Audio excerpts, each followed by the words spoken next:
papuri sa ating Panginoon. Amen? Amen! Sinasabi po sa salita ng Diyos sa awit 100, tayo umawit ng may kagalakan, si Yahweh ay papurihan. Lumapit sa kanyang presensya at umawit ng may tuwa. Hallelujah! Sabay-sabay po tayong pumalakpak at magpuri sa ating Panginoon. Yes, God! Hallelujah, Lord!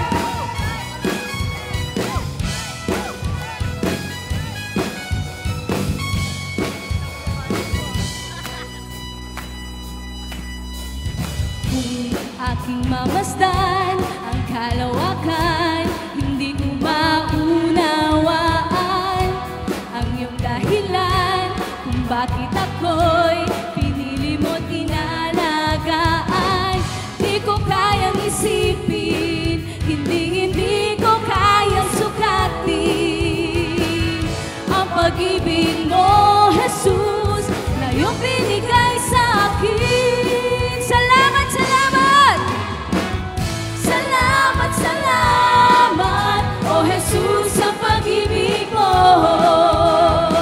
Walang ibang nagmahal sa akin ng katulad mo. Katulad mo. Salamat, salamat, oh Jesus, sa pag-ibig mo. Ako'y magsasaya sa piling mo.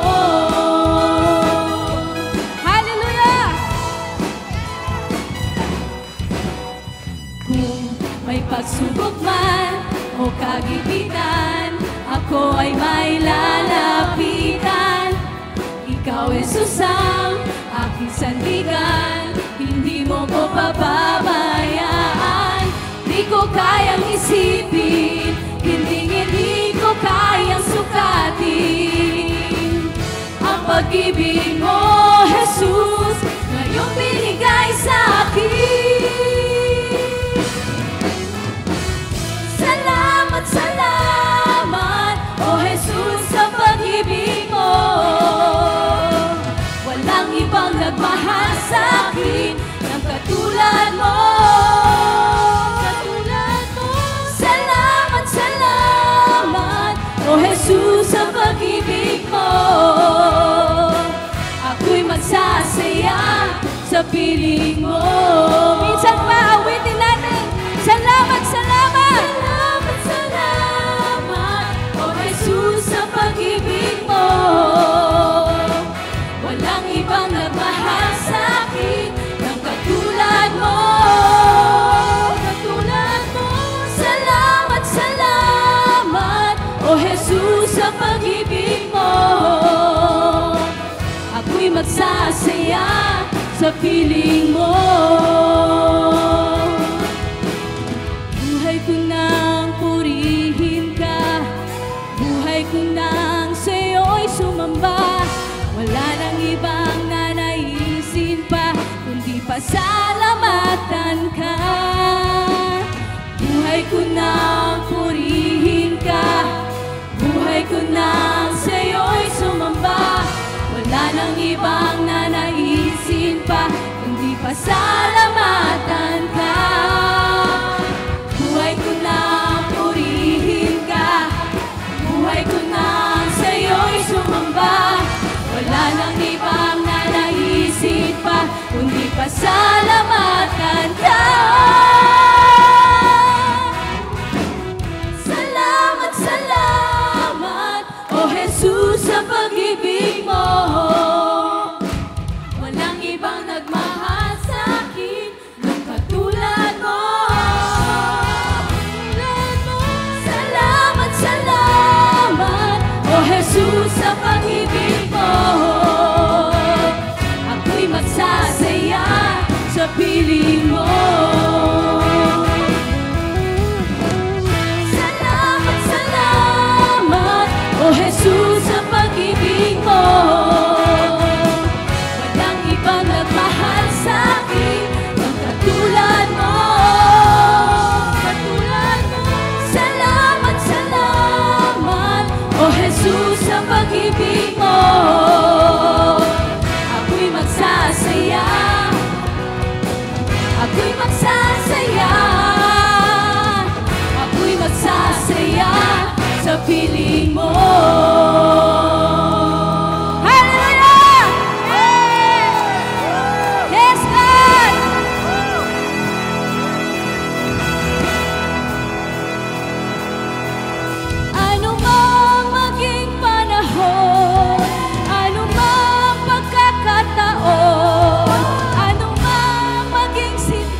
katulad, wala kang katulad. Wala kang katulad.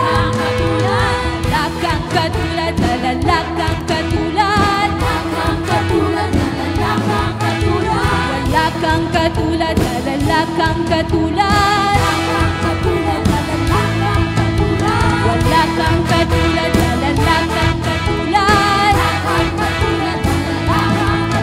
Ano mang maging panahon, ano mang pagkakataon, ano mang maging sitwasyon, ika'y pupurihin. Ano mang maging panahon, ano mang pagkakataon, ano mang maging sitwasyon, ika'y pupurihin. Ikaw at ikaw pa rin.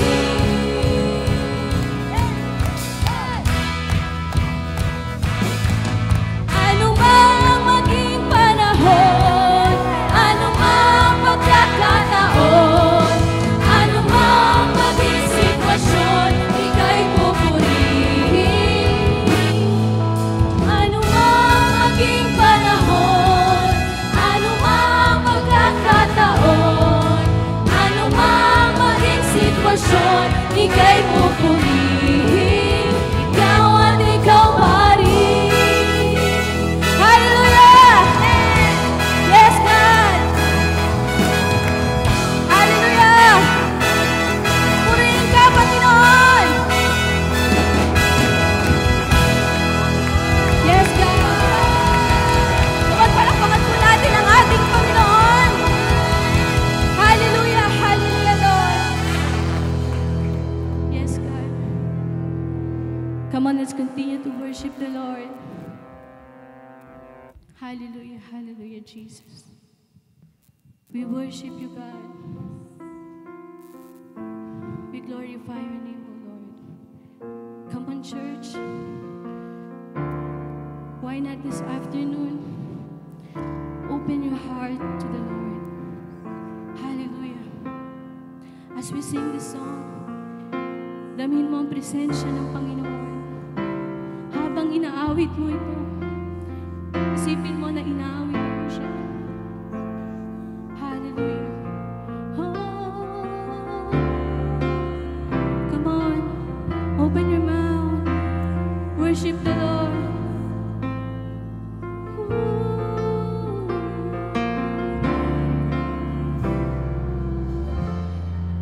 Hallelujah. Pinupuri ka namin. Urarara. Hallelujah. Oh, we worship you. Yes, God. Hallelujah, hallelujah. Come on, awitin natin. Panginoon, ang nais ko, kagandahan mo ay pagmasdan, ang pag-ibig mo sa aking tugon. Kailan may di pababayaan, Panginoon, ang nais ko. Kagandahan mo ay pagmasdan, ang pag-ibig mo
at sasambahin ka sa dakong lihim, mananatili sa iyong piling nang masumpungan ka sa dakong lihim.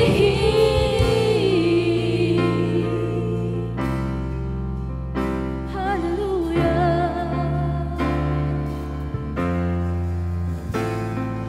Ang papuri ko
open your mouth.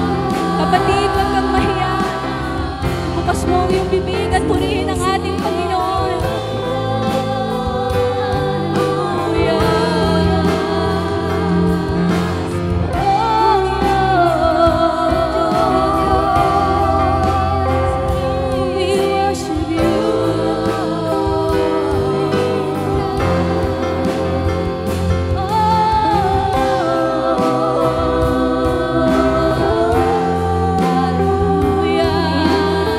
Sinasamba ka namin.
pinupuri ka namin. Yes, God. Hallelujah, Lord. Hallelujah, Jesus. Panginoon, maraming salamat, Lord, ngayong hapong ito. Panginoon, maraming salamat, Lord God, sa presensya mo, Lord. Tunay nga, Panginoon, na napakasarap magpuri sa inyo, Lord. Panginoon, wala na kaming hahanapin pa. Wala na kaming hahanapin pa, Panginoon, kundi sa piling mo lamang aming Ama. Lord, tanggapin mo ang aming papuring awitin sa inyo, Panginoon. Lord, ibinabalik namin ang lahat ng papuri pasasalamat sa tanging pangalan mo lamang, Jesus. In Jesus' name, Amen.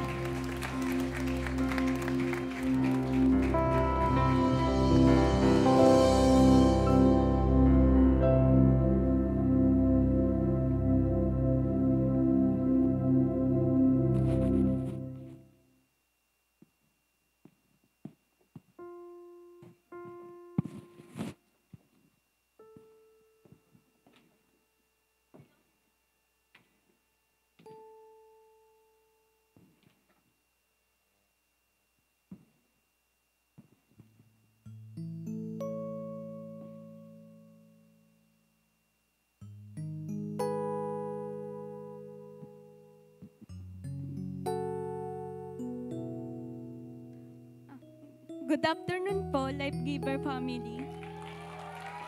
I am Rizal Palero and I am to share my life-giving story. Way back during my elementary days, palagi po ako nabubuli ng aking mga classmates. Grabe nila ako pagtawanan na umabot po sa point na kinukulong na nila ako sa CR, nilagyan nilang basura yung bag ko. Uupo na lang ako na may soup yung aking upuan. Dahil dito, natakot akong magtiwala at makipag-communicate sa tao. Inisip ko, pare-pareho lang naman silang lahat.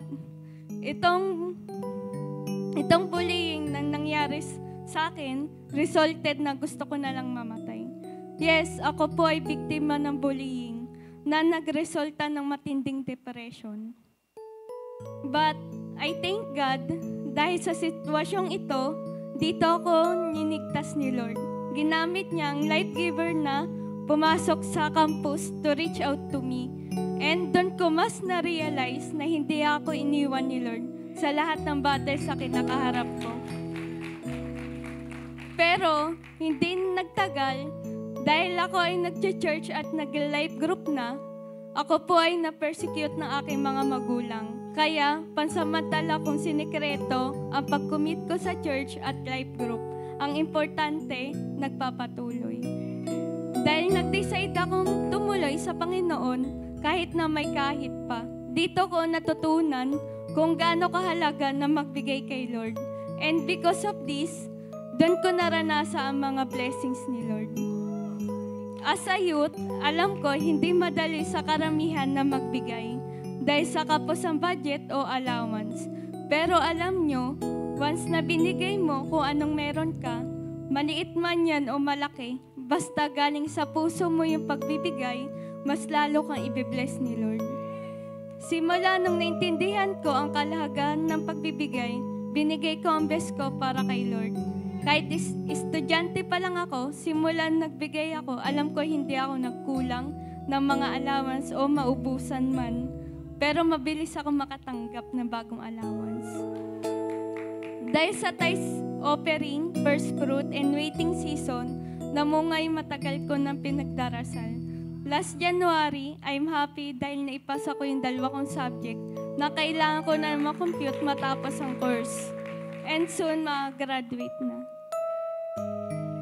Last March, I was promoted as a CAD operator with site visit sa Symphony Tower 2. Blessed din ako dahil mababait yung mga katrabaho ko.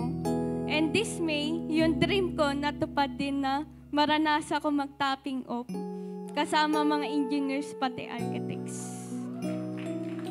Ngayon po, hindi lang financial ang tinatanim ko, pero pati ang mga oras at talents ko na binigay ni Lord.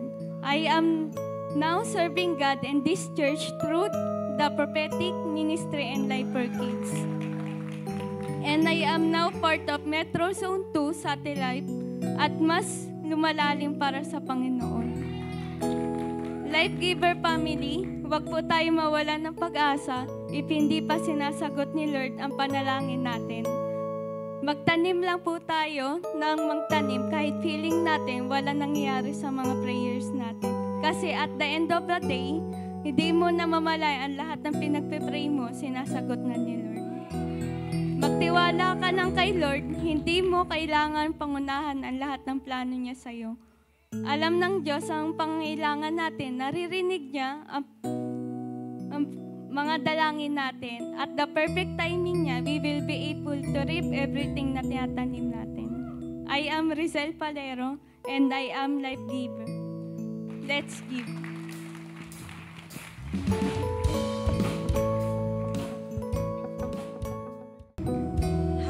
Sabihin mo nga sa katabi mo, ang kwento mo ay may kwenta. And I just pray that the Lord will just give you that boldness and courage to share kung ano man ang ginawa ng Panginoon sa inyo. No, bakit? Kasi doon natin nahahampas ang demonyo, no, at nasisipa ang demonyo, no, when we share our testimony. And thank you for that powerful testimony. Amen. Sino po excited sa gagawin ng Diyos sa atin ngayon? Parang hindi ko nararamdaman. Sino? Ayun. Amen. Malapit na ang youth camp.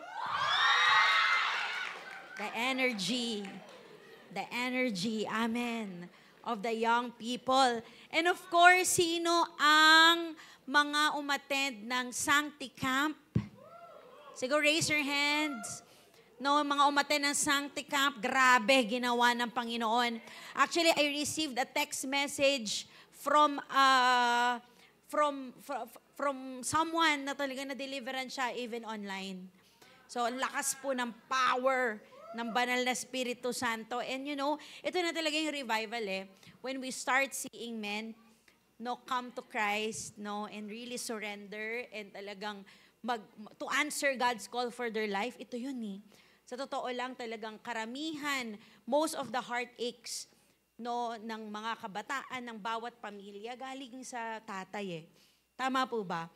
Bakit? Kasi malaki yung role ng tatay sa bawat individual. Sa akin, importante, talaga, alam ko kung paano ako na-shape ay dahil sa aking tatay. Importante yung father figure talaga. That's why, ang galaw ng demonyo talaga, targeted, sa mga lalaki. And so, wow, talagang revival, pag nakita na natin, gumagalaw ang Panginoon sa mga kalalakihan. Amen? Amen? And so, let's pray. Let's pray. Lord, thank you. Lord, we want to hit your heart. Lord, umaattend kami ng church hindi lang para maibuhos namin yung puso namin. Pero umaattend kami ng church para maintindihan namin yung puso mo. Lord, hindi lang ito patungkol sa mga puso namin, pero ito ay patungkol sa puso mo. Ano ba yung puso mo? I pray na maintindihan namin, Panginoon, ano ito? Lord, ano ang laman nito? Lord God, in order for us to really make you happy. And so today, Lord, we just want, Lord God, na mangusap ka sa amin. Lord, maybe the word is something that, we don't like, or maybe something we don't need, but help us to catch your heart. Lord God, to catch your very heart in order for us, Lord God, to live according to your will. And Lord God, sa totoo lang, pag hindi namin nakatch yung heart mo, malaki ang repercussion. Lord God, especially sa kinabukasan. And so, salamat may gagawin ka sa amin ngayong araw na ito, Lord God. And we will respond kung ano man ang gusto mong mensahe para sa amin. Sa pangalan ni Jesus, amen, amen, and amen. Come on, palakpakan natin si Lord. Amen. Let's talk about generations, Let's talk about generations because generations, is the very heart of God. Kung napapansin po ninyo ang aking suot, ay Pakibasa nga po. Yan. Naku, parang walang ano yun ha. Sige nga, basahin natin. Ayan. Yes. No, so we're gonna talk about generations, no, this afternoon, because generations ay ang puso ng Diyos. And I pray that we will catch it today. No, kasi yung heart niya is not just every tribe. Yung heart po niya is not just, 'di ba, every nation. No? Ang heart po ng Diyos ay every generation. Okay? Ang puso niya ay hindi lang henerasyon natin, pero ang puso niya ay yung susunod na henerasyon at yung susunod pa na henerasyon. So yun po ang kanyang care, Yun po ang kanyang puso. At malaki po ang repercussion pag hindi po natin na-catch po ito. That's why importante that kahit once in one year, we talk about this. Kasi pwede na sari-sari yung galaw ng Panginoon, Grabe yung galaw ng Panginoon sa atin, in our midst. But pwede nating ma-miss ito na may repercussion po in the future. Amen? That's why hindi po ako nandito na para, alam mo yon, para pag-usapan yung puso mo. Andali lang. Pag-usapan po natin tong puso ng Panginoon. This is so important. And so, let's see in Judges 2, 6-15, because, one of my favorite generation is a Joshua generation. Kung saan ang Joshua generation po, pag pinag-aralan po ninyo, ay almost perfect generation because they serve the Lord in their lifetime. Talagang, and if mapag-aaralan po natin, because their task at the time is to conquer na the promised land na hindi na napasok ni Moses at ng henerasyon niya, okay? Their task is to invade the promised land and they were able to. Actually, isa lang po ata yung bansa na natalo sila, ay yung city na natalo sila, pero lahat ng cities na kinonquer po nila ay napasa kanila. And they served the Lord all the days of their lives hanggang sa tumanda sila. They saw the wonders of God. Hello? But tingnan po natin in Judges, kasi pagkatapos po ng generation na ito, ay of course, may nag-arise na susunod na henerasyon. And let's see what happened. So sabi in verse 6, after Joshua had dismissed the Israelites, they went to take possession of the land, each to their own inheritance. The people served the Lord throughout the lifetime of Joshua and of the elders who outlived him and who had seen all the great things the Lord had done for Israel. So grabe, pwede pala yun, Kasi whole lifetime ni Joshua at ng mga elders,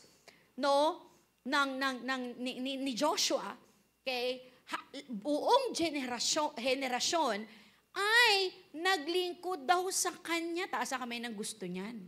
Na hanggang tumanda ka, maglilingkod ka kay Lord.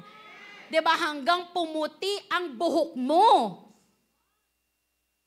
Wow! So sabi rito, the people served the Lord throughout the lifetime of Joshua and of the elders who outlive him and who had seen all the great things the Lord had done.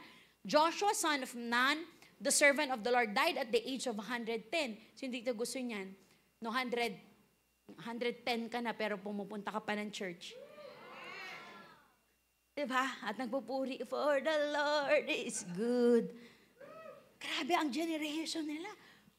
Lifetime, sila ay naglingkod sa Diyos hanggang sila ay namatay. Perfect, almost perfect.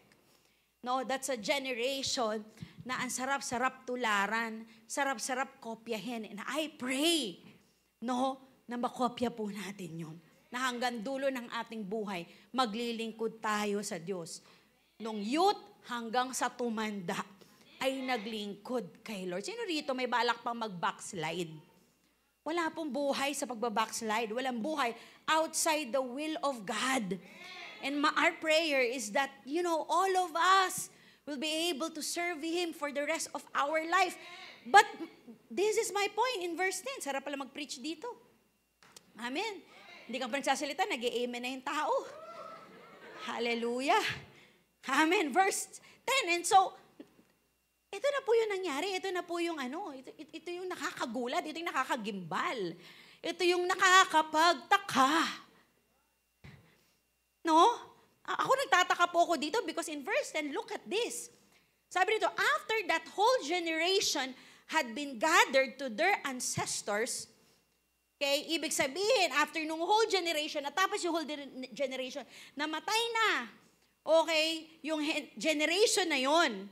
Okay, another generation grew up who knew neither the Lord nor what He had done for Israel. Pagkatapos daw nung generation na yon, na grabe, they did mighty exploits. They served God in their whole lifetime. Yung sumunod daw na henerasyon ay lumaki na neither, hindi nila kilala si Lord o yung ginawa ng Panginoon. Ano nangyari? Sabi mo nga sa katabi mo, Sabi mo sa likod mo, what happened? Tapos sumagot ka rin, nagtanong sa'yo, what happened? Sagutin mo rin, nakakapagtaka. Di ba, what happened? So imagine this. Di ba, pagkatapos itong, kasi sino rito ang tanggap mo na tatanda ka? Tanggap mo ba na tatanda ka at tanggap mong mamamatay ka? Pero wag ngayon ha. Naiinis ako kay Carl nauna. Wag mo na ngayon. Pero tatanda po tayo. Nung isang araw, 18 years old lang ako. Ngayon, magfo-40 na ako. Hindi halata. Yan ang gusto ko sa inyo. Nasya kayo, Hello? And then after 10 years, magfi-50 na ako. After 20 years, magsi-60 na ako. After 30 years, ako ay magsi-70 na. Hindi po tayo immortal. But ito pong nakakapagtaka, ano ang nangyari? And so verse 11, look at this. Then the Israelites did evil in the eyes of the Lord and served the Baals. They forsook the Lord. Ibig sabihin, they rejected the Lord, the God of their ancestors who had brought them out of Egypt. They followed and worshipped various gods of the peoples around them. They aroused the Lord's anger. Nagalit ang Panginoon sa kanila kasi nireject nila ang Panginoon Siyempre, pag nireject mo ang Panginoon at nagalit ang Diyos sa'yo, you will be deprived of God's protection. Tama po ba? Tama po ba? And so in verse 13, in His anger against Israel, the Lord gave them into the hands of raiders who plundered them. He sold them into the hands of their enemies all around, whom they were no longer able to resist. Whenever Israel went out to fight, the hand of the Lord was against them to defeat them. So imagine niyo po ito, yung Joshua generation, lahat ng laban, panalo, except isa. Pero yung sumunod na henerasyon, lahat talo. Hindi nila nakuha yung pabor ng Diyos. Grabe, nabulsay nila, alam mo, galit. Galit na galit ang Diyos sa kanila. What happened? Can you imagine that this will happen to your kids? Do you imagine that this will happen to your mga apos? Na pagkatapos natin maglingkod sa Panginoon, na ito, we are experiencing revival. We're doing mighty exploits with God. We're serving the Lord. Yung mga anak natin at mga apo natin at yung mga anak din nila ay ni-reject ang Diyos. Hello? Hello? Ito po yung generation, ang Judges generation. So, nabasa po natin in verse 10, sila yung generation na never nakilala si Lord. Verse 11, tinalikuran ng Diyos, tapos humarap kay Baal. At kung sino-sino pa mga Diyos-Diyosan at the time. Sila yung generation who did evil in the eyes of God. Sila yung generation that God showed His anger because of idolatry. Grabe, naranasan nila yung galit ng Diyos. At sila yung generation in verse 14 that was given to their enemies. So, ibig sabihin sila ay nasubdue, sila ay na-defeat ng kanilang mga kalaban, and they were bombarded by distress. They were bombarded by failures. They were deprived of God's protection. In-endorse sila nila Joshua sa failures. In-endorse sila sa distress. Napakawalang kwenta po ng generation na ito. Kasi lahat ng mga evil characteristics na ayaw mo makita sa anak mo, ay makikita mo po sa henerasyon na ito. At sino ang sisisihin ko for this? They are the generation who failed God big time because the previous one failed to raise them. And napakalaki po ng role natin. And knowing, to think na yung gap lamang po ay 5 to 10 years. Yung gap na pinag-uusapan nito is not even 20 to 30 years. The gap is 5 to 10 years agwat. Pambihira, ano yun ang nangyari, Joshua generation? Pwede kayong successful ngayon. Pero makukonsider ba talaga kayong successful? Mukhang nag-fail kayong magpasa. Ano yun, Joshua generation? Exclusive lang sa inyo si Lord? Anong nangyayari sa next generation habang nagpupuri kayo? Nasaan sila? Nakukulitan ba kayo sa kanila? Kaya kinulong nyo sa kwarto, binigyan ng cellphone, sige manood na lang muna kayo ng Cocomelon? Ano ang nangyari? Nasaan yung next generation? Ano yun? Gumalaw si Lord sa panahon ninyo, pero hindi gumalaw sa susunod? Ano yun? Grabe, you took possession of the promised land, pero sa inyo lang, ni hindi natamasa ng susunod na henerasyon. Paano yun na you serve the Lord in your lifetime, pero kayo-kayo lang? Ba't hindi mo dinama yung anak mo? Bakit hindi mo dinama yung mga kabataan? Na witness ninyo yung matitinding galaw ni Lord. Pero bakit hindi nyo makwento at ma-share? O hindi nyo nakwento at na-share sa mga anak ninyo? You live long, and I think you lived a satisfying life. Pero ano yung bahala na si Lord sa mga anak ninyo? Bahala na si Lord sa mga anak natin? May sarili na naman silang pag-iisip, malalaki na yung mga yan. May choices na may choices kasi yan may kanya-kanyang trip yan mukhang hindi naman nila trip yung trip namin. You know what? We need to think not just for the next 5 to 10 years, we need to think na sino ang church natin, ang life giver for the next 50 to even 100 years. Is this church gonna exist in the next 50 to 100 years? Maipapasa ba natin? You know, we need to cry before the Lord and be able to be convinced na dapat maipasa natin si Lord sa next generation.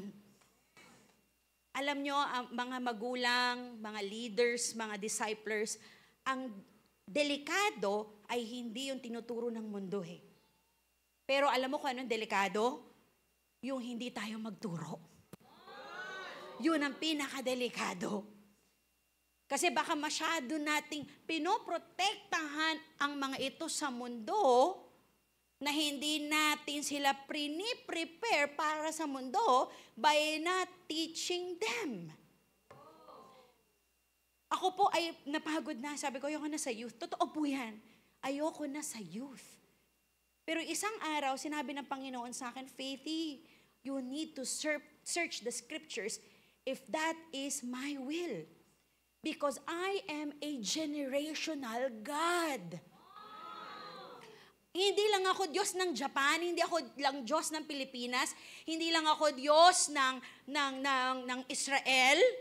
I am a generational God. From Genesis to Revelation, I would reveal myself as the God of Abraham, Isaac, and Jacob. Hello? Diyos ako ni Abraham at ng anak ni Abraham at ng anak ni Abraham na si Isaac at ng anak ni Isaac na si Jacob. So pag tinitignan tayo ng Panginoon, ay Diyos mo siya, ka-introduce niya ang sarili niya na Diyos mo siya, tapos Diyos din siya ng anak mo, at Diyos din siya ng apo mo. And this is a noble task. This is a task na hindi po natin dapat kalimutan. And we are running out of time. God moves through generations. God values spiritual inheritance. And God wants faith to be passed down. At so kailangan talagang magpasa tayo. Look at this. Are you excited? You know, this is my suggestion. You memorize this. Memorize this. At pwede nyo pa-memorize din sa mga anak ninyo. Look at this. This is God's mandate for us. In Psalm 78. Psalms 78, sabi rito, my people hear my teaching. Listen to the words of my mouth. I will open my mouth with a parable. I will utter hidden things, things from of old. Things we have heard and known. Things our ancestors have told us or have passed upon us. We will not hide them from their descendants. We will tell the next generation the praiseworthy deeds of the Lord, His power and the wonders He has done. He decreed statutes for Jacob and established the law in Israel, which He commanded our ancestors to teach their children, so the next generation would know them, even the children yet to be born, and they in turn would tell their children. Grabe si Lord, advance mag-isip. Hello? Sabi niya, pwede ba ipasa mo sa mga anak mo nang maipasa nila sa kanilang mga anak, even yung mga bata na hindi pa naipapanganak, para maipasa din nila sa mga anak nilang hindi pa naipapanganak. Pambihira, hindi pa naipapanganak, iniisip na ni Lord na kailangan ipasa mo ha. We're talking about mga hindi pa naipapanganak na bata. Tapos yung mga anak ng mga hindi pa napapanganak na yun. This is our mandate. Then they would put their trust in God and would not forget His deeds, but would keep His commands. Kung evil yung sumunod, hindi po yan dahil doon sa sumunod, pero dahil yan doon sa pinagsunuran na hindi nagpasa. And we need to squeeze all our energy to pass on to the next generation. Because the heart of God is that every generation, grabe ang utak ni Lord. Ito ang iniisip po niya. Ang utak niya is yung mga anak na hindi pa naipapanganak at magiging anak nun. Dapat madala sa akin, marinig ang good news about me. Hello? Hello? Kasi puro tayo henerasyon lang natin. Kailangan hindi private yung faith natin. Kung yung Facebook nyo, private, okay lang yan, naintindihan ko. Ang dami na kasi mga scammers ngayon. Pero dapat yung faith natin, hindi natin pina-private. Kailangan public po yan. Lalo na sa ating mga anak. Meaning, just imagine this. Imagine this. Imagine niyo lang po, hayaan nyo lumikot ang utak ninyo. Biruin mo, sino dito ang hindi tatanda? Walang hindi tatanda dito. Kahit si Bello po ay tumanda. Pero biruin nyo po, no, habang tumatanda tayo, ako magpo-14 ha, habang tumatanda tayo, yung church natin pabata ng pabata. Naku, wala ang excited doon. Sino dito gusto niya na habang tumatanda tayo, yung church natin pabata ng pabata? Ibig sabihin, May mga bata na tinatanggap si Lord, may mga bata na naglilingkod kay Lord, at may mga bata na binibigay ang buhay sa Panginoon.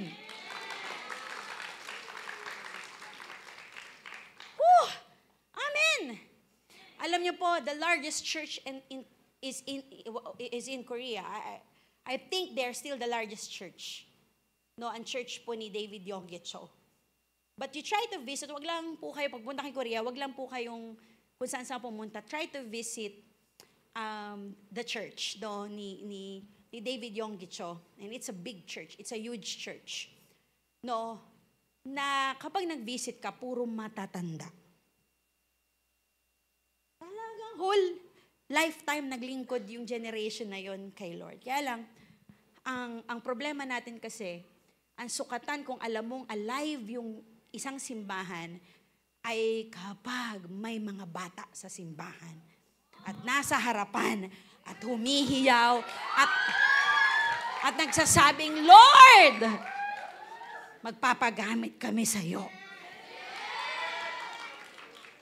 At ito yun yun yung dilemma natin. At yun yung kailangan natin mag-figure out. You know what? If ang isang church o isang Kristiyano would exert effort just to know the next generation. Alam mo, may effort just to know. Kasi, alam nyo, madaling i-win yung kabatch mo. Kasi, hindi, di ba, may pare-pareho naman kayo lengguwahe. Pare-pareho naman kayo ng trip. Pero yung mahirap dito, yung yung i-win mo, yung hindi mo ka-wavelength Pero alam mo, may blessing. Pag yung mga matatanda dito, okay, nag-start na magsalita ng language ng mga kabataan, hey, that's skibidi. Astig naman itong lolang to, ha? That's skibidi. Di ba? Pang ano yan pang alpha na yan Why? Because, di ba, hindi tayo, alam mo, no panahon, hindi na No, we're gonna try to be liquid, hindi sa faith natin. We're trying to be liquid, di ba, sa pakikitungo natin, sa ating mga ways in order na yung mga kabataan, sabihin nilang, wow, this is the place that I fit in. Hello? Hello? At dito po nag-fail sila Joshua, na nakita nila, okay, na hindi nila nakitang malaki ang repercussion.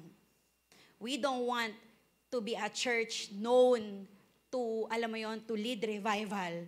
Tapos pagkatapos natin, is yung susunod na henerasyon ay talagang tumalikod sa Panginoon. We don't like that. Hello? In 2 Timothy 2:2, look at this. The heart of God, sabi ni Paul, and the things you have heard me, Timothy, lahat na narinig mo sa akin, the things you have heard me say in the presence of many witnesses, entrust mo, Timothy, to reliable people. At yung mga reliable people na yan will also be qualified to teach others. So 4 generations, si Paul, pinasa kay Timothy. Si Timothy kailangan magpasa. At yung faithful men na pinasahan ni Timothy ay kailangan ding magpasa. Grabe ang ating calling. Hindi po natin to pwedeng ipaubaya sa youth ministry lang. Itong church na ito, pag nakakakita ng bata, ay nilalapitan nating lahat ang sinasabing, tama yan, maglingkod ka kay Lord, bigay mo yung buhay mo kay Lord, support ako sa iyo. Hello, narinig ko may camp daw kayo Sasama ka ba? Hindi nga po Bakit? Wala po akong pera. Support kita, kahit half. Kasi tayo, yung pera natin, kung saan napupunta, hindi tayo strategic sa ating generosity. Pwede ba mga young professional mag-usap-usap? Na sandali lang, alam ko may camp ang mga yun, may pera ba? Wala namang mga pera yun. Pero kung aalis tayo ngayong Sunday, bigay na lang, kaysa i-McDo natin, bigay na lang kaya natin. I-invest natin sa next generation. Hello? Hello? Whew, let it cook. So, I'll give you some points, and then I'm done. Number 1, Okay, taas kami na interesado. Taas kami na interesado. Amen. You know, I speak today na yung mga nahihirapan, you know what, dito pa lang sa sinapupunan pa lang natin, kinukuha na yung mga anak natin eh. Si Josen po, mutik na po ako ma-miscourage. Kasi kinukuha na ng demonyo, ayaw ng demonyo ng mga bata. Lalo na kung may mga magulang na naglilingkod kay Lord, kasi alam ng demonyo na ipapasa ng magulang dun sa anak eh. Hello? Hello? And I just pray that we will all be fruitful. Just imagine na mag-aanak tayo. At i-raise natin to be godly. Ano kaya ang magiging itsura ng kinabukasan? Hello? Hello? Number one, we need to live generationally. So what now? Our church, every Christian, must live generationally. Okay, kailangan ng utak natin ay generations. Hindi yung, okay na kami, at least, okay na ako. Hindi po. Kailangan iniisip natin yung susunod. Kasi minsan ganyan lang tayo, hanggang generation lang natin. But the command is, kanina ko pa inuulit, hindi ito natatapos sa atin. Nakakatuwa that you're burning for Jesus. But do not just burn for Jesus. Pass the baton. Do not just be on fire for Jesus. Get a torch and pass it on. Ipasa mo. Dapat hindi lang sa atin, ipasa natin. Alam niyo po, grabe. The Lord revealed to me, sabi niya, Faithy, be excited because yung mga alpha at beta will be used by the Lord sa early years ng buhay nila. Tapos they will be marked by signs and wonders. So, grabe yung likutan nyo yung, like for example, nung May 8, meron ba akong picture nila nung photographers natin? Likutan nyo yung isip ninyo na iposisyon natin yung mga bata na masanay maglingkod kay Lord. Look at that, oh. Ay, yung babae si Dara. Diba? Hello? Who wants that? Diba? Na ang mga 12, 13, 14, 15, 16, 17, 18 natin nagka-camera. Nag-a-usher. Nagdi-disciple. Nananalangin ng kagalingan para sa iba. Nagpa-prophesy. Kasi bata pa, mas better. Hello? At hindi po ito gawain lang ng mga youth leaders. Because in Psalm 71:18, sabi rito, even when I am old and gray. O yun na ba? Ilan taon to? Ilan taon ito nagka-camera? 13. Amen. Kasi yung mga, ito yung mga nagpa-piano natin, yun ang mga, sa mga sa ibang, wala po dito niyan sa ibang church, okay? Wala po dito niyan sa ibang church. Pero most of the churches, yung mga drummer po nila, hanggang dumating na si Christ, sila yung drummer. Hanggang dumating na nun si Christ. Diba? Permanent talaga. Nakakabilib naman. Talaga hindi umaalis sa pwesto. Diba? Yung kanilang mga pianista, yung kumakanta, hanggang dumating si Lord dyan. Grabe, hindi nagpapasa. Kailangan, malungkot tayo sandali. Okay yan, may kasing edad akong tinuturuan. Pero kailangan pag Saturday, naghahanap tayo ng mga batang matuturuan. At pinapasa natin. Bakit? Kasi hindi po tayo immortal. Isang araw po, hallelujah. Kaya po ako, nung tinitignan ko yung picture ng mga pamangkin ko, pati ng anak ko, sabi ko, Lord, I pray, sila talaga yung next in line. Or sila talaga yung next in line. Amen. Isang araw, minsan na nga lang ako manood ng Netflix, no? Isang beses, dahil sa sobrang busy ng buhay, papanoorin niyo, We Are Heroes. kung saan yung mga magulang nitong mga batang to ay mga heroes ng mundo, okay? Doon sa pinapanood doon sa pelikula. And then isang araw, talaga natalo itong mga ito halos lahat ng heroes. And so naiwan yung mga anak.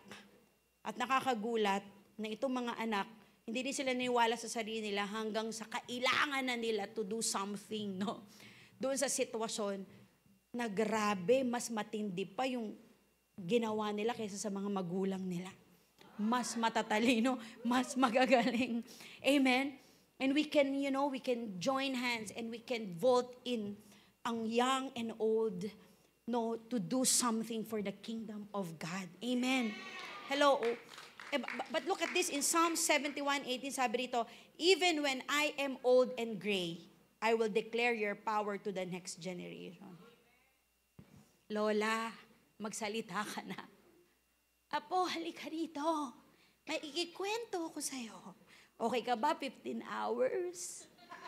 Lola, wag po. Wag na mamahaba, ha? Pero ikwento mo. Kahit na maputi ang buhok mo. Grabe.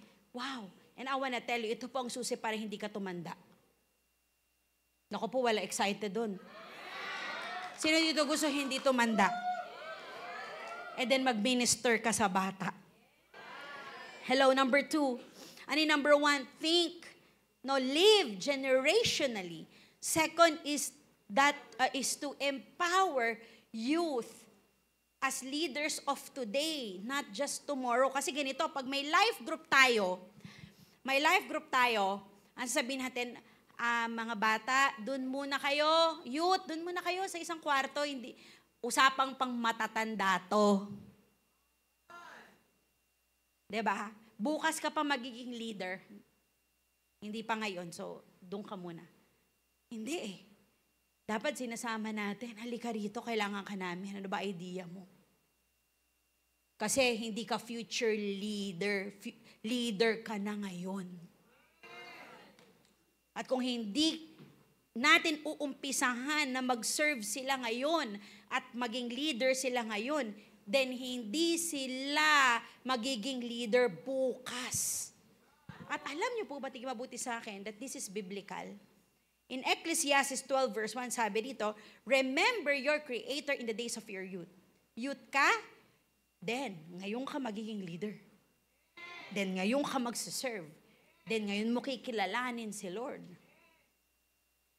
Ngayon. Kasi ang mindset natin, pag tumanda na, no. If hindi po natin makakapture ang mga puso nila ngayon, then mahihirapan po tayong makapture ang puso nila bukas. Kaya sabi ng Bible, biblical, sabi niya, let them remember their Creator in the days of their youth, in the best days of their lives. Kaya pala, in the Bible, grabe. Basahin niyo yung Bible. Grabe yung mga taong tinawag ni Lord, bata. Biblical talaga, kapatid. And even in history, lahat ng mga great revivals at revolutions ay inumpisahan ng bata. Grabe. That's why we really need to see the youth in a different lens. We need to see our kids in a different lens. Kaya po dapat ang mga youth natin o yung mga anak po natin, diba, kailangan meron silang sense of talagang, here I am, send me. Sense. Nakita natin, Lord, here I am, send me. Tapos, meron silang sense of, Lord, I wanna do mighty exploits with you. Meron silang sense of, Lord, sige, I will commit my life to you. Dapat di sila binibaby eh. Diba? Kasi kapag nag-raise tayo ng babies, dahil ang ginawa lang natin, in-entertain natin sila, then, we will raise babies. Pero pag in-empower natin sila, as if the future lies in them, nasabi natin, kayo na talaga. Kayo na.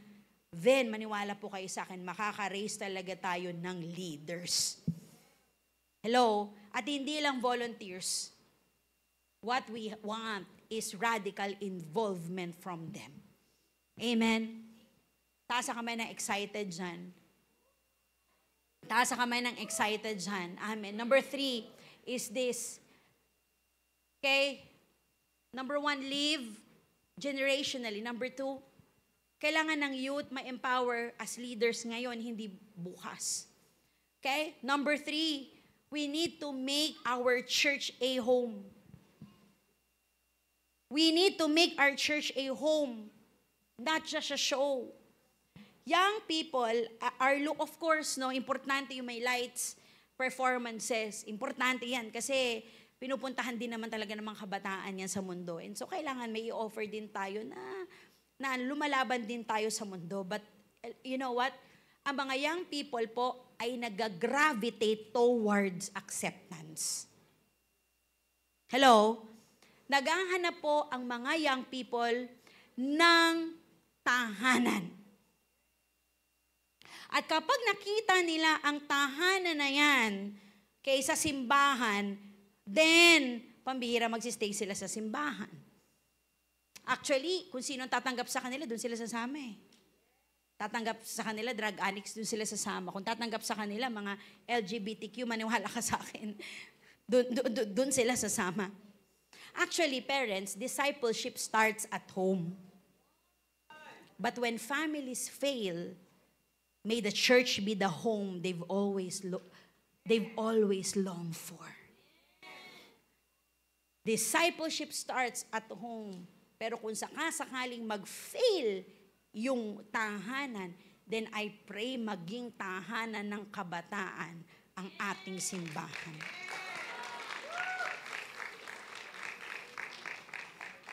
Ito po ang prayer ko, yung mga taga-UP, dito mag-church. Yung mga taga-Ateneo, madala natin sa church. Yung mga taga-Miriam, madala natin sa church. Even yung mga Ramon Magsaysay, ang dami mga simbahan. Ang WCC ay ini-invade na rin natin. Madala sa simbahan. Ano kayang mangyayari sa future ng church natin? Hello? Taas ang kamay ng mga magulang dito? Taas ang kamay ng gustong maging magulang. Mamaya pagpipray natin yung mga womb ninyo. Ha? Pero kung hindi pa kayo kasal, hindi ko kayo mapagpipray.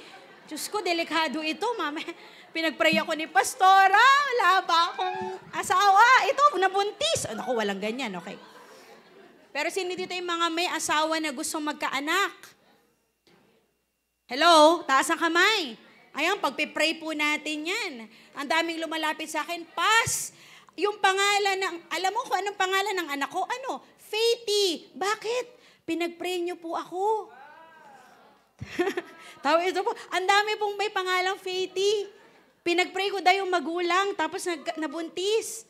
Tapos ang tanong ko, may asawa ka ba? Opo, buti nga po eh. Thank you, Jesus. Kundi naging sanhi patayan ng ano. Hello, bataas sa kami ng gusto magkaanak at may mga anak? Tingin mabuti sa akin. Discipleship starts at home. And church weekly yan, mga kapatid. Pero tayo, kasama natin yung mga anak natin araw-araw. Kahit paulit-ulit, kailangan may inuulit-ulit tayo sa kanila. Sabi ng Deuteronomy 6:6-7, impress them on your children, talk about them when you sit at home, walk along the road, lie down and get up. Ano yung dapat i-impress sa kanila? Paulit-ulit, God loves you. Anak, tandaan mo yan, God loves you. Pangalawa, tandaan mo to, Jesus died for you.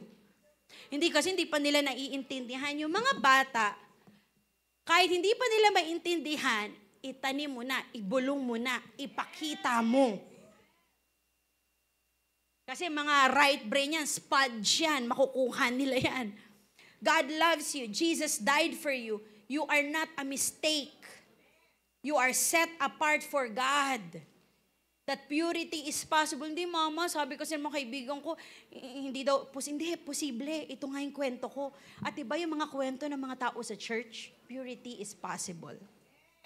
And God can use you even now. Paulit-ulit po yan. Paulit-ulit po yan. Huwag niyo pong isipin masyado na hindi na kami balance. Puro na Bible, puro church, prayer, fasting. Sanili lang po. yung balance is one way of saying that you're not putting God first. Okay lang sobra. Kesa delikado ang anak mo. Huwag niyo pong kasanayan hindi pumunta ng church. Kakasanayan ng mga anak niyo yan. At yung isang araw, pag niyaya mo na sila, ang sasabihin ng anak mo, kailan pa kailangan pumunta ng church? Hindi ka naman namin nakikita nag-church. Tapos sabihin mo ngayon, kailangan namin mag-church. So kailangan madala mo sarili mo sa simbahan and i-make sure mo, dalhin mo yung mga anak mo. Hello? Yan ay non-negotiable. Huwag puro bawal. Bawal yan, hindi. Here is God's way and here is God's will. Nak, ito yung tamang daan. Huwag lang natin silang protektahan sa mundo. Pakita natin yung daan sa kanila at yung tamang daan. Ibalik natin na yung mga bahay natin maging altar ulit. Magpatugtog ulit tayo ng mga worship songs. Makita ka ulit na nagbabasa ng Bible at turuan mo sila magbasa ng Bible. Partner with the church. Makipag-partner sa church, pero wag sabihin kay youth pastor na ikaw na mag-parent ng anak ko. No. Ikaw mag-parent sa anak mo, pero makipag-partner ka sa church. Hello? And do not make mistakes of not bringing them to church. Bring them to the church. And support lahat ng mga gawain ng next generation. Supportahan ninyo. Amen. Dapat involved tayo. Kasi partnership po ito ng church at ng ninyo mag-asawa. Kailangan matindi tayong partners in shaping the next generation. Amen. Come on, palakpakan natin si Lord. Number 4 is what? Go where they are. Ang ating church must squeeze all the effort. Listen to me, tingin mabuti sa akin. Kailangan sold out tayo dito, kahit di ka pastor, kahit di ka mentor, kahit di ka coach. No, na kailangan mawin ang mga kabataan. At nasan ang mga kabataan? Nasa campuses, nasa communities, at nasa computers. Hello? Kaya po, ang church natin, ang dami mga efforts, like may puso notebook tayo, pinapasok ngayon, may wait muna para maipasok ang gospel sa church. Just imagine what will happen. Hello? Just imagine what will happen to our future if the youth get saved. And so we need to participate. Hindi, dapat. Hindi, sila lang yan. No, hindi, dapat. Dapat mag-support tayo. Kaisa nyo kami dito. Hello, naalala ko po ang Manila, sabi ni Papa, dito na kayo. Pero nag-usap-usap kami ng Execom, hindi eh. Ang life giver, ang forerunner ng gawain ng youth sa Pilipinas. Isa sa mga forerunners, to be honest. Tapos wala tayong church malapit sa mga schools.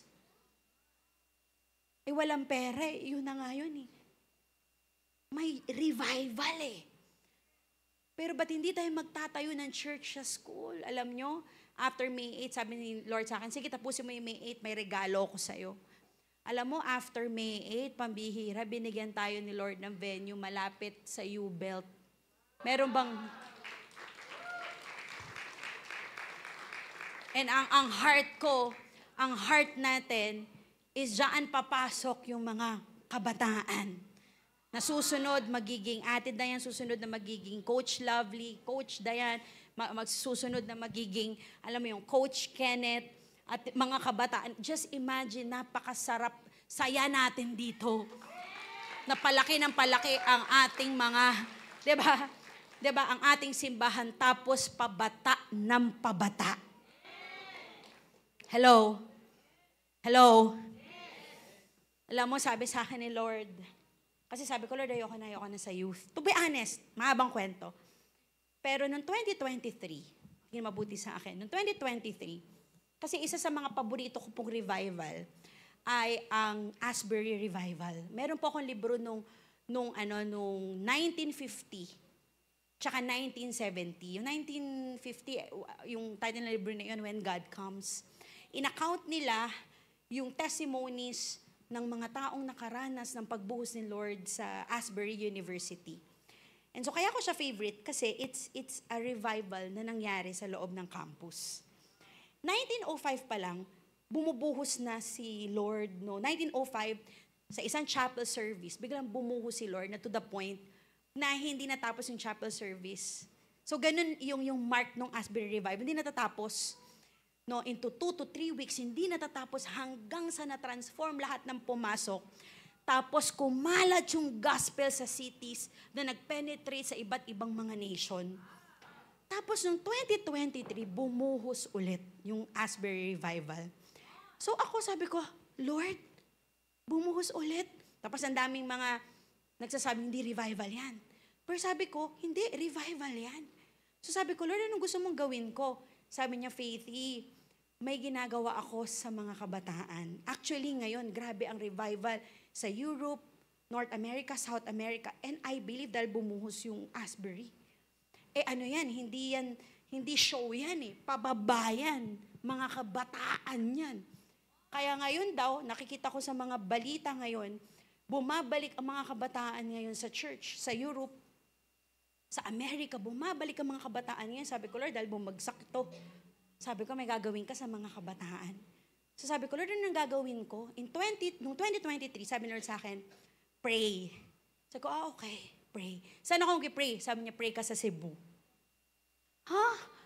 For the first time, parang ba't ako sa Cebu magpipray? Usually sa Piñal ako nagpipray at may isa pa akong pinupuntahan na doon ako nagpipray. Ayoko na sabihin kasi yung Piñal, pinuntahan nyo na. Diba? Hindi na private okay.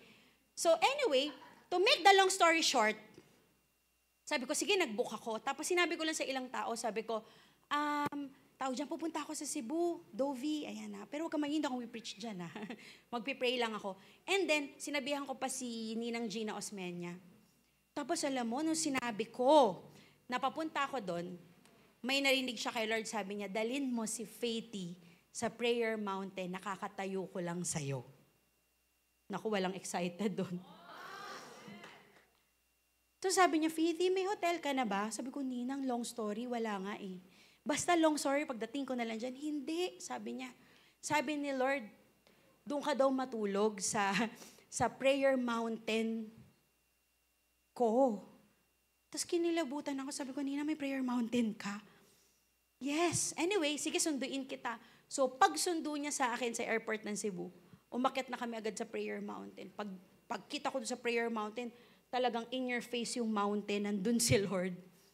Tapos talagang lumuhod na ako. Sabi ko, Lord, may gagawin ka sa generation na to, sa next generation. Lord, empower me. Tapos sabi ni Ninang Gina sa akin, Jesus reigns head to Sabi niya, samahan kita for 3 days, magpipray tayo. On the 3rd day, nag-blow kami ng shofar. Amen. And grabe yung ginagawa ng Panginoon sa mga kabataan. As a matter of fact, nung May 8, ang dami ko na-receive na calls from mga pastor, sabi nila, patingin ako ng vision casting ninyo sa mga youth. Kasi sisilipin ko kasi first time, sabi talaga nila, even si Pastor Ru, grabe, patay na mga youth. Paano nangyari na nabuhay? Sabi nga ni Pastora Lovely, pagpasok mo nung May 8, puro kabataan talaga. Look at this, tingnan natin yung video. Tingnan natin yung video, meron bang video?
Ano kaya ang itsura ng future dito?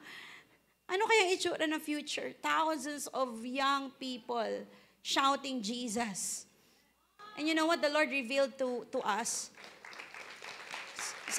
Nireveal ng Panginoon sa atin that Gen Z is a Jesus generation. A generation who will really give their lives to God. Wala nang paligoy-ligoy. Share Jesus. They will accept Jesus as their Lord and Savior. And they will be, God's frontliner. No, para lumaganap ang gospel sa buong mundo. Tapos ang beta at ang alpha, they will be marked by signs and wonders. Kasabay ng mga ates at kuya sila, maglilingkod sila sa Panginoon habang bata pa sila. Don't ignore, number 4, don't ignore the harvest field of the youth. Huwag niyong i-ignore. Huwag nating i-ignore. Alam niyo po ba na 80% ng mga Christians ngayon ay na-win nung sila'y kabataan? That's not coincidence. That's a pattern and that's a priority. This highlights a critical moment critical moment po ito, this highlights a critical importance of winning the youth. Kaya importante yung family discipleship, importante yung youth ministry, importante yung campus outreach. Kasi ito yung window ng receptivity, yung talagang grabe, receptive sila to accept the gospel, making it a primary field. Primary field. At when a young person is saved, may bitbit na nanay yan, may bitbit na tatay yan, may bitbit na mga kapatid dyan, at kaya niyan dali ng community niya para sa Panginoon. Meron ba akong mga balita ngayon? Meron ata ako, can you check dun sa, ko? Look at this, mga balita.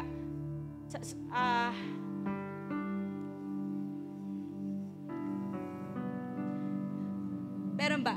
Quote? Is there a quote sa dulo? May quote sa dulo? Kasi ngayon, meron sa dulo quote. Grabe ngayon ang mga balita.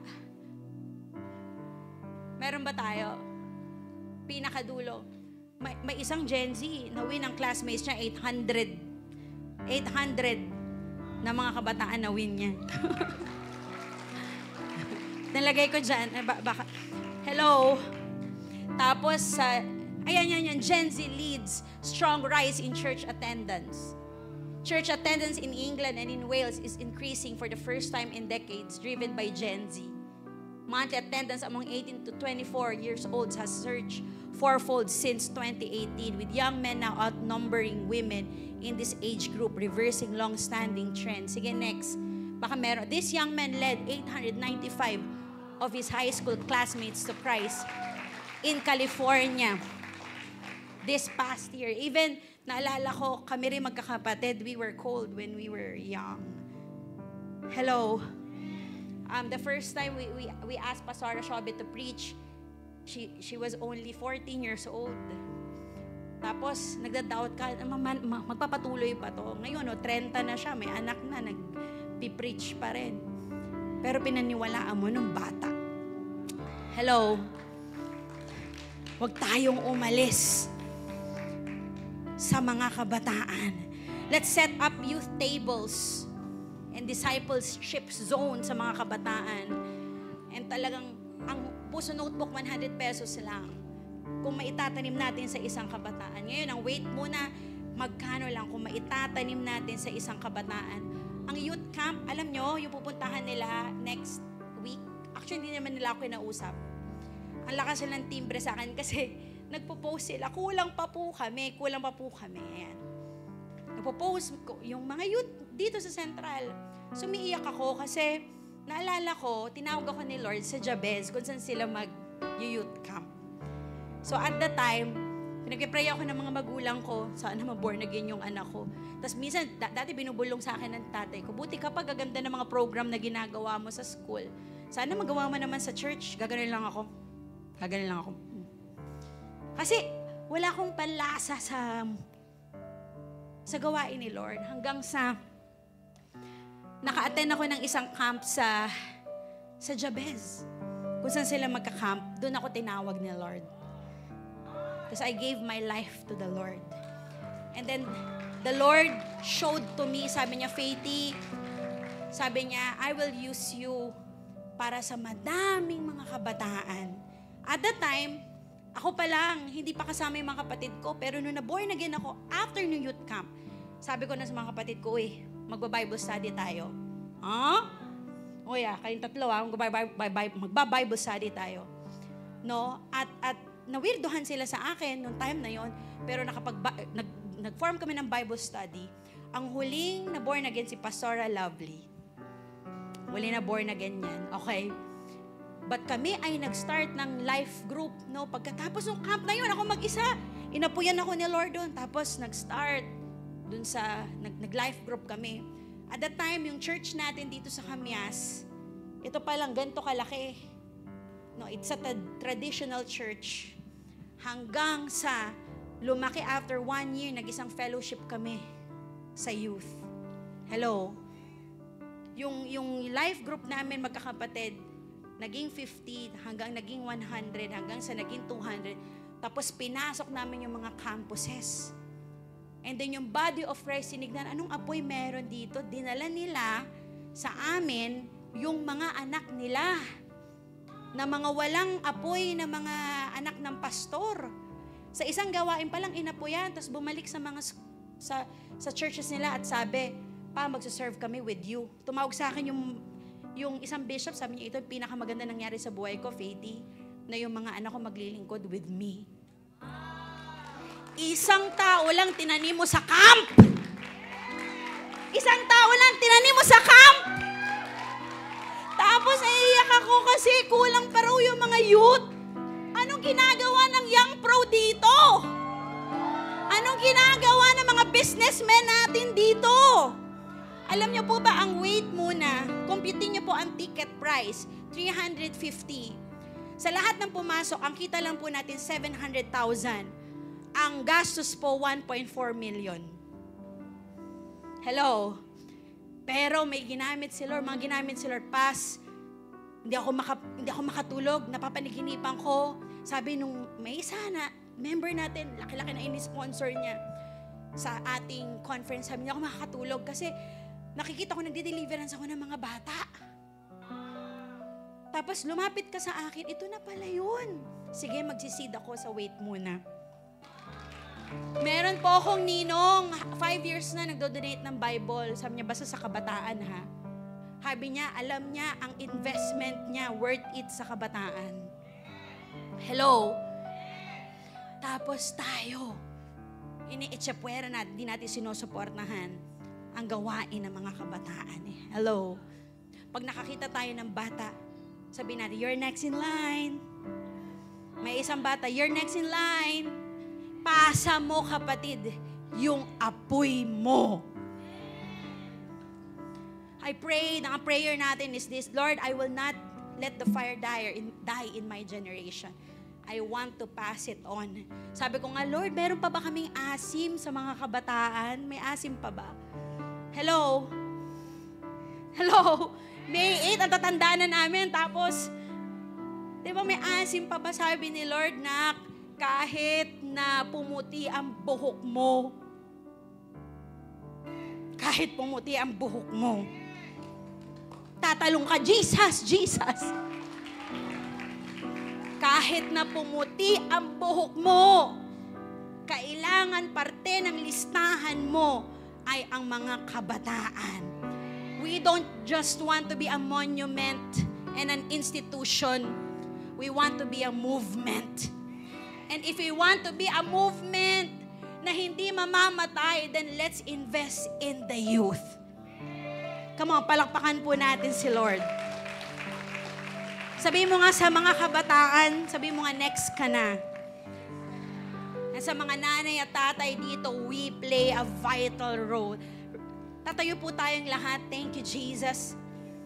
You know, ang ganda na once in a while, tama po ba, we talk about this. Amen. I want you to close your eyes. No, close your eyes.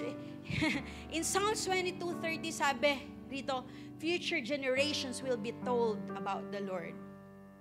future generations will be told about the Lord. Ibalik mo kami, Panginoon. Ibalik mo kami. Ibalik mo ang mga puso namin para sa mga bata at para sa mga kabataan.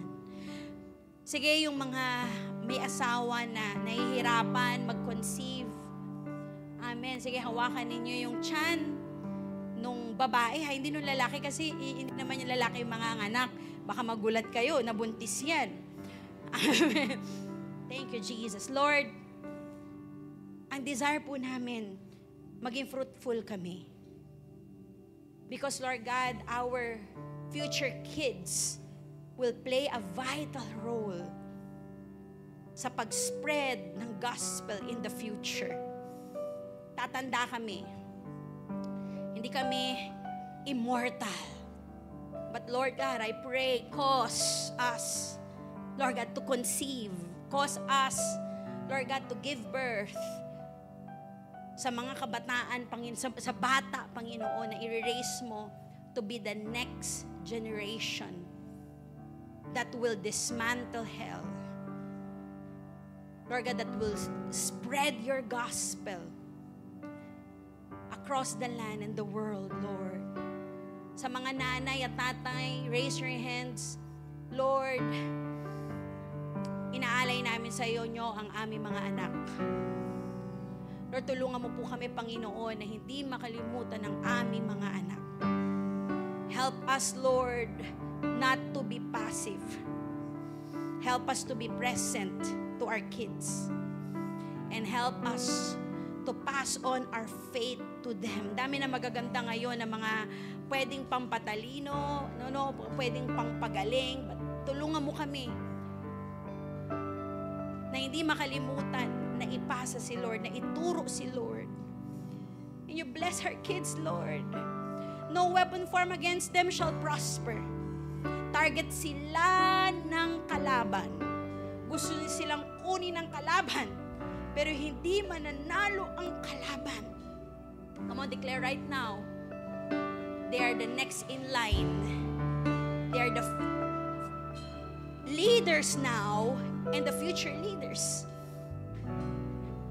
Magiging leader sila ng Diyos. Gagamitin sila ng Panginoon. And the Lord will be so pleased with their lives. Come on, offer your lives and even your kids to Him. And sabi mo, Panginoon, we will be a family who will serve you. Lord, cause me to serve you in my lifetime. Pero tulungan mo kami, Panginoon, na hindi kalimutan magpasa. Lord, I pray na alalahanin mo yung commitment ko. Alalahanin mo na binigay ko yung buhay ko sa iyo. Huwag mong kalimutan, protektahan mo, kasihan mo ng banal na Espiritu Santo yung mga anak namin. At huwag mo rin kalimutan yung mga apo namin, yung mga anak ng anak namin, at yung apo ng mga anak namin. I pray mahipasa, Lord God. Lord, bless Gen Z. Lord, bless Alpha generation. Bless Beta. And the children yet to be born and their children's children. I pray na itong church na to, Lord God, hindi lang magtagal ng 50 years, no, or 100 years. Cause us, Lord, na talagang magtagal hanggang sa bumalik ka. Dahil naipasa namin. Dahil ang puso namin ay magpasa. Tasa kami ng mga kabataan. Come on, raise your hands, mga kabataan. Thank you, Lord. Hallelujah. Give your life to the Lord. Be a Matthew 6:33 generation. That you will be a generation who will seek Him. Na babad sa Biblia. Babad sa presensya niya. Babad sa gawain niya. Na talagang addict sa fasting, addict sa prayer, addict sa worship, addict sa evangelism, addict sa discipleship, addict sa service kay Lord. May mga klase kang sasabing parang hindi naman balanse ang buhay mo. Sandali. Sabi ng Bible, seek Him first. And you're gonna seek Him first. And I want to tell you, you will be blessed in the land. all these things that your classmates are running after will run after you. And the Lord will bless you tremendously. And He will cause you to be on top, never at the bottom. Kasi alam niya magiging puso ninyo, ipalaganap ang ebanghelyo sa mundo. Oh Lord, maraming salamat po. Lord, I believe that this church, Life Giver Church, at ang mga churches ng Life Giver ay tahanan ng revival. Na ang mga meetings namin, Panginoon, ay grabe, madaming gagaling. Madaming mga milagro na mawi-witness namin. Lord God, madami, Panginoon, ang ibibigay ang buhay sa iyo. Pamilya, bawat communities, mga young people, mga nanay, mga tatay, mga bata, will give their lives to you. Lord, babalik ka na. Help us not to make the grave mistake of running after the world. But ito ang good news. Grabe, lahat na naglilingkod sa'yo, pagpapalain mo. Ang dami ko na nakikita na habang inuuna ka, pinagpapala mo. Bless their businesses. Bless their careers. Bless the works of their hands. Yung kanilang mga bank accounts, i-bless mo, Panginoon. Yung kanilang mga wallets, Panginoon, i-bless mo. I-bless mo bawat pamilya. Oh Lord, I pray, mag-park ka sa bawat tahanan. Mag-park ka sa bawat pamilya. Our families are for Jesus. This church is for Jesus. This church will serve you in our lifetime. Yet we will never forget the next generation. Lord, yun pala kulang, magpapasa kami. Come on, palakpakan natin ang Panginoon. Come on. Thank you, Lord. Magyakapan po tayo, please, nanay, tatay. Magyakapan, tapos yung mga anak po ninyo, yakapin ninyo. Yung mga asawa po ninyo. Yung mga youth, magyakapan. Sabihin nyo, this is it. Gen Z Revival. Let it cook. Set a fire down in my soul. Yes, that I Lord. can't contain, that I can't control. I want more of you, God. I want more of you, God. Set